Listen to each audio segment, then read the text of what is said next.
नमस्कार मित्रांनो, नॉलेज मराठी चॅनलवर परत एकदा आपले स्वागत आहे. मित्रांनो, आपल्याला अनेक सवयी असतात, काही वाईट आणि काही चांगल्या. पण काही सवयी अक्षरशः आपल्या मेंदूची वाट लावत असतात. अशा 11 गोष्टी ज्या तुम्ही टाळणे गरजेचे आहे. नंबर 1, अपुरी झोप. अमेरिकेच्या न्यूरोलॉजी आणि वेलनेस सेंटरच्या मते आपल्या मेंदूचे सर्वात जास्त नुकसान हे अपुऱ्या झोपेमुळे होते. एका व्यक्तीसाठी पुरेशी झोप म्हणजे दिवसातील 24 तासांपैकी 7 ते 8 तासांची झोप. रात्री सलग झोप घेणे अधिक प्रभावी राहतं असे तज्ज्ञ सांगतात. झोपल्यानंतर मेंदूला विश्रांती मिळते. याशिवाय झोपेच्या वेळीस मेंदू नवीन पेशी तयार करतो. परंतु तुम्ही जर 7 तासांपेक्षा कमी झोपला तर नवीन पेशी तयार होत नाहीत. परिणामी तुम्हाला काहीही आठवत नाही, लक्ष केंद्रित करण्यात अडचण येते, चिडचिड होते, निर्णय घेण्यास त्रास होतो. झोपेच्या कमतरतेमुळे डिमेन्शिया, अल्झायमरचा धोकाही वाढतो. जर तुम्हाला तुमच्या मेंदूचे संरक्षण करायचे असेल तर एकच उपाय आहे, रोज रात्री किमान 7 तासाची झोप घेणे. 8 तासाची झोप घेतली तर आणखीन उत्तम. नंबर 2, नाश्ता करणे टाळणे. जेव्हा रात्रभर तुम्ही झोपता तेव्हा तुमचे पोट उपाशी असते. सकाळी नाश्ता केल्यानंतर दिवसभर काम करण्याची ऊर्जा मिळते. पण आपल्यापैकी बरेच जण सकाळी घाईघाईमध्ये नाश्त्यासारखे महत्त्वाची गोष्ट सोडून देतात. असं केल्याने रक्तातील शुगरची पातळी कमी होते, ज्यामुळे मेंदूवर परिणाम होतो. दिवसेंदिवस नाश्ता न केल्याने मेंदूचे नुकसान होते. पेशीची कार्य करण्याची क्षमता कमी होते. पोषक तत्वांच्या कमतरतेमुळे मेंदूला सामान्य क्रिया करणे कठीण जाते. नंबर 3, पाणी कमी पिणे. आपल्या मेंदूतील 75% भाग हा पाण्याचा आहे. त्यामुळे मेंदूला हायड्रेट ठेवणे हे त्याच्या उत्कृष्ट कार्यासाठी खूप महत्त्वाचे आहे. पाण्याच्या कमतरतेमुळे मेंदूच्या ऊती आकुंचन पावतात आणि पेशी कार्य गमावतात. या घटनांमुळे तार्किकदृष्ट्या विचार करण्याची किंवा निर्णय घेण्याची क्षमता कमी होऊ शकते. तज्ज्ञांच्या मते मेंदूला निरोगी ठेवण्यासाठी एका व्यक्तीने दिवसातून कमीत कमी 2 लिटर पाणी प्यावे.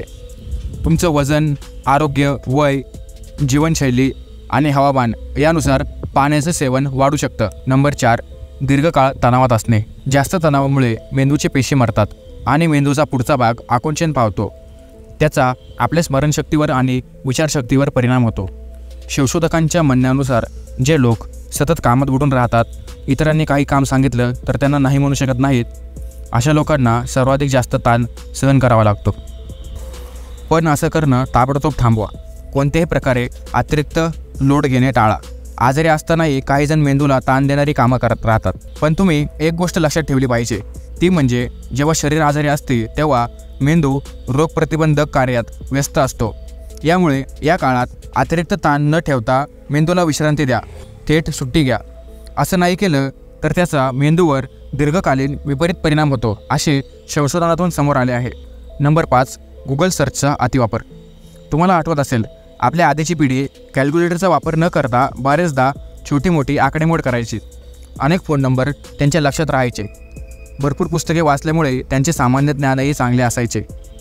त्यांच्या या सवयी मेंदूच्या व्यायामासारख्या आहेत, ज्यामुळे त्यांची विचारशक्ती आणि स्मरणशक्ती दीर्घकाळ मजबूत राहायची. पण आपल्या युगात आपल्याला इतकं लक्षात ठेवण्याची गरज नाही. टेक्नॉलॉजीच्या अतिवलंबनामुळे आपल्या मेंदूची स्वतःची क्षमता कमी झाली आहे. स्मरणशक्ती आणि विचारशक्ती दिवसागणिक कमकुवत होत आहे. नंबर 6, सतत हेडफोन वापरणे. मोठ्या आवाजात गाणे ऐकणे. तुम्ही वापरत असलेले हेडफोन किंवा एअरपॉड 30 मिनिटांपेक्षा कमी वेळात तुमचं नुकसान करू शकतात. मोठ्या आवाजात गाणे ऐकणे किंवा मोठ्या गोंगाटात जास्त वेळ राहिल्याने श्रवणशक्तीचं गंभीर नुकसान होते. एकदा का तुमचे श्रवण बिघडलं तर ते दुरुस्त करता येत नाही, अशी भीतीही व्यक्त केली जात आहे. श्रवणशक्ती कमी झाल्यानंतर त्याचा थेट परिणाम मेंदूवर होतो. अमेरिकेतील संशोधकांच्या मते श्रवणशक्ती कमी झालेल्या लोकांच्या मेंदूच्या ऊतीचे नुकसान होते, ज्यामुळे त्यांना अल्झायमर होण्याचा धोका वाढतो. परिणामी अभ्यास करणं आणि लक्ष केंद्रित करणं कठीण होतं. हेडफोन वापरण्यापूर्वी किंवा मोठ्या आवाजात तुमचे आवडते गाणे ऐकण्यापूर्वी 2दा विचार करा. तुम्ही दीर्घकाळ हेडफोनचा वापर करून गाणे ऐकत असाल तर त्याचा आवाज 60% जास्त वाढवू नका. सतत हेडफोन न वापरता 1 तासानंतर ब्रेक घ्या. नंबर 7, सतत एकटे राहणे आणि लोकांमध्ये न मिसळणे. लोकांशी बोलणे, गप्पा मारणे हे तुमच्या मेंदूच्या आरोग्यासाठी खूप महत्त्वाचे आहे. एकट्याने जास्त वेळ घालवल्याने तुमच्या मेंदूवर पुरेशी झोप न मिळणे इतकाच वाईट परिणाम होतो.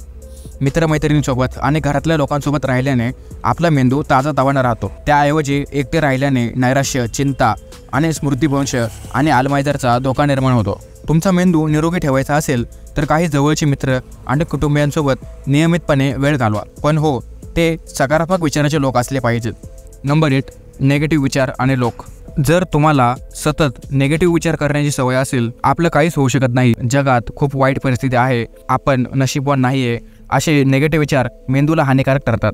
कारण नेगेटिव्ह विचारांमुळे एकीकडे तणाव, नैराश्य आणि चिंता निर्माण होते. म्हणून नेगेटिव्ह विचार त्वरित थांबवण्याचा प्रयत्न करा. असे वारंवार केल्यास सवय होईल. तुम्हाला एकट्याला हे शक्य नसेल तर मानसोपचार तज्ज्ञाची मदत घ्या. नेगेटिव्ह मित्रमंडळी टाळणं देखील खूप महत्त्वाचं आहे आणि जास्त नेगेटिव्ह बातम्या पाहण्यापासून स्वतःला रोखण्याचा प्रयत्न करा. नंबर 9, अंधारात जास्त वेळ घालवणे. अमेरिकेतील एका संशोधनात असे दिसून आले आहे की जे लोक अंधारामध्ये जास्त वेळ घालवतात किंवा बंदिस्त ठिकाणी जास्त काळ थांबतात, जिथे सूर्यप्रकाश आणि हवेची हालचाल होत नाही, अशा वातावरणामुळे मेंदूवर मोठा दबाव निर्माण होतो. कारण सूर्यप्रकाशाचा संपर्क आपल्या मेंदूसाठी खूप महत्त्वाचा असतो. अन्यथा नैराश्यासारख्या समस्या उद्भवू शकतात. तुमचा मेंदू निरोगी ठेवण्यासाठी तुम्ही दररोज उन्हात जावे. त्यासाठी बाहेर जा. तुम्ही घरी असाल तर दरवाजे आणि खिडक्या उघड्या ठेवा. नंबर 10, जास्त खाण्याची सवय. कितीही हेल्दी फूड असलं तरी जास्त खाण्याची सवय मेंदूला हानी पोहोचवते. संशोधनातून असं दिसून आले आहे की जास्त खाल्ल्याने मेंदूच्या धमन्यामध्ये अडथळे निर्माण होतात आणि रक्तप्रवाह कमी होतो. यामुळे स्मरणशक्ती आणि विचार करण्याची शक्ती कमी होते, ज्यामुळे स्मृतिभ्रंश आणि अल्झायमर होऊ शकतो. जंक फूड, तळलेले पदार्थ, जास्त साखर असलेले पदार्थ, कोल्ड ड्रिंक इत्यादी खाल्ल्याने मेंदूला तेवढाच धोका निर्माण होतो. म्हणून मध्यम आणि योग्य आहार घेणे खूप महत्त्वाचे आहे. याशिवाय मद्यपान आणि धूम्रपान आरोग्यासाठी हानिकारक आहे. त्याचा सर्वात वाईट परिणाम मेंदूवर होतो. नंबर 11, अतिरिक्त स्क्रीन टाईम. जास्त वेळ मोबाईल वापरणे, खूप जास्त मोबाईल वापरणे किंवा जास्त स्क्रीन टाईम मेंदूच्या आकारावर आणि विकासावर परिणाम करतो. मुलांच्या मोबाईलच्या अतिवापरामुळे फ्रंटल कॉर्टेक्समध्ये अधिक नुकसान होते. संशोधनात असे दिसून आले आहे की जी मुले दिवसात 7 तासांपेक्षा जास्त स्क्रीनसमोर घालवतात त्यांचे सेरेब्रल कॉर्टेक्स पातळ असतात. कारण मोबाईल फोनच्या इलेक्ट्रोमॅग्नेटिक फील्डच्या दीर्घकाळ संपर्कात राहिल्याने डोकेदुखी, गोंधळ आणि ब्रेन ट्यूमर यासारखे विकार होतात. या कारणास्तव मुलांचा स्क्रीन टाईम पूर्णपणे कमी केला पाहिजे. तसंच फोन शरीराजवळ ठेवून झोपू नका. फोन खिशात न ठेवता बॅगेत ठेवा. जर तुम्हाला जास्त वेळ फोनवर बोलायचं असेल तर फोन कानाला न लावता स्पीकरवर बोला. बोलण्यापेक्षा मेसेज केलेले अधिक चांगले. आजच्या व्हिडिओमध्ये एवढेच. तुम्हाला जर हा व्हिडिओ माहितीपूर्ण वाटला असेल तर व्हिडिओला लाईक करा आणि असेच माहितीपूर्ण व्हिडिओ पाहण्यासाठी आपल्या चॅनलला सबस्क्राईब करा. व्हिडिओ पूर्ण बघितल्याबद्दल आणि आपला अमूल्य वेळ दिल्याबद्दल खूप खूप धन्यवाद.